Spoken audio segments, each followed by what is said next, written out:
We have the ingredients of her own journey, some of which are that she was brought up to pray, brought up to believe by believing parents, and then she practiced her faith and articulated it. And then there were times when her faith came under enormous pressure, as, for example, the death of Diana, when for a moment the monarchy hung in the balance as a concept. And like so many others, her children didn't behave in ways that she had brought them up to or wanted to or prayed for them. In other words, as she continued on the pilgrimage and practiced her faith, so her faith grew. And the if you like, the cosmetic handholds that were built in because she was defender of the faith and what's the phrase? The governor, supreme church. governor, supreme governor right. of the Church of England.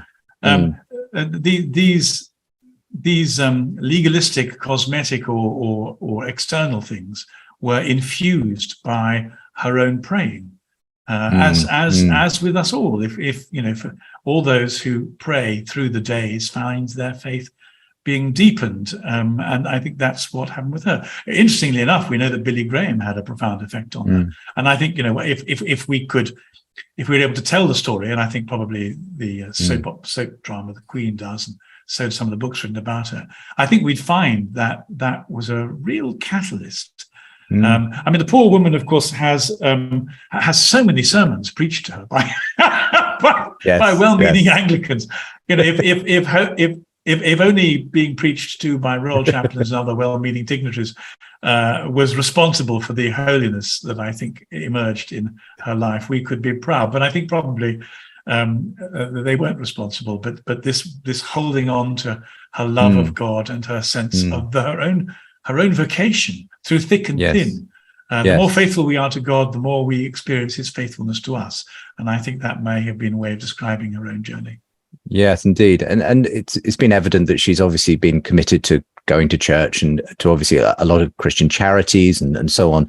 Perhaps most obviously, though, in the place so many people encounter her from year to year is in her Christmas messages, which for me have especially in the last couple of decades been more and more open about her Christian faith, her own personal commitments, and despite the pluralistic and often secular society we live in, she hasn't been afraid to still speak of Jesus in that context. Well, I have this sort of imagined day of judgment for the Queen. God knows what mine will be like, but I can imagine hers. And Jesus will be standing there and say, well, I gave you an awful lot to do. And in difficult circumstances where you weren't able to express yourself because you were hidebound by the role. And this was a great constraint, a death to the self. But he said, those moments that you took to talk about me were filled with such reality and such love and joy and authenticity. Well done. That was high octane stuff.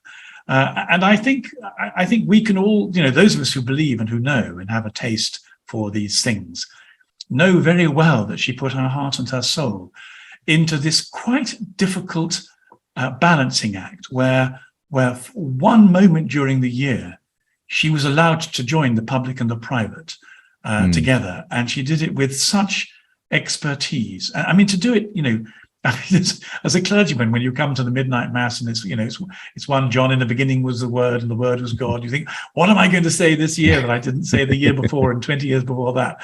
Well, she had the same problem. She had been doing Christmas messages for 70 years, and yet to parallel the very best clergy, she pulled a humdinger out every time, and just increasingly so. So again, those with eyes to see and ears to hear knew that they were in the presence of someone who was being faithful to Jesus, who was living it out and using this opportunity with subtlety and courage to express it publicly. Yeah.